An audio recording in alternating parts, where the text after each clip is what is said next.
উলাইকা আলাইহিম সালাওয়াতুম মির রাব্বিহিম ওয়া রাহমা, এই ধৈর্যশীল বান্দাদের উপর রবের পক্ষ থেকে সালাত। রবের পক্ষ থেকে সালাত মানে এই আল্লাহর পক্ষ থেকে সালাতের তিনটা অর্থ। বলেন কয় অর্থ? তিনটা অর্থ।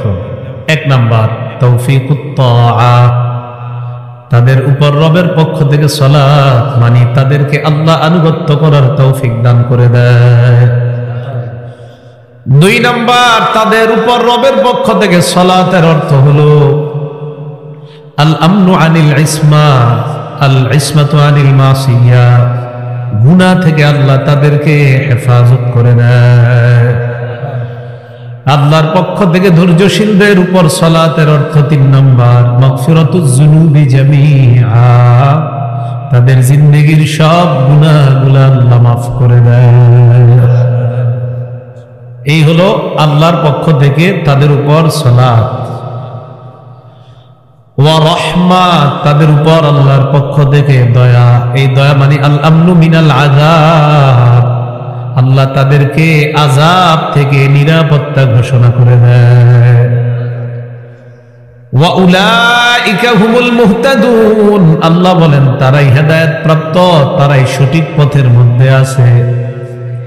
এই হেদায়েত প্রাপ্ত এটার তিনটা ব্যাখ্যা। এক নাম্বার আল মুহতাদুনা লিহাদিহিত তরিকাতিল মুসিলাতি ইলা কুল্লি খাইরিন, লিহাদিহিত তরিকাতিল মুসিলাতি বিসাহিবিহা ইলা কুল্লি খাইর, যারা ধৈর্যশীল তারা এমন হেদায়েত প্রাপ্ত হয়ে যায়, ওই হেদায়েত তাদেরকে এমন রাস্তা দেখায় দেয় যেই রাস্তা ওই ব্যক্তিকে সমস্ত কল্যাণ পর্যন্ত পৌঁছায় দেয়।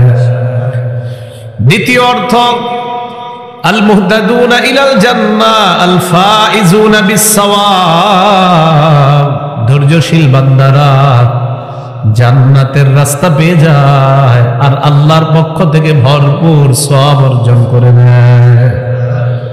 তিন নাম্বার আল মুহতাদুনা লিসাইরি মা নাজিমাহুম, হেদায়েত প্রাপ্ত বান্দা যারা মানে ধৈর্যশীল বান্দা যারা, তাদের জন্য সমস্ত আবশ্যকীয় যত বিষয়গুলো আছে ওই বিষয় পালন তাদের জন্য আল্লাহ সহজ করে দেয়।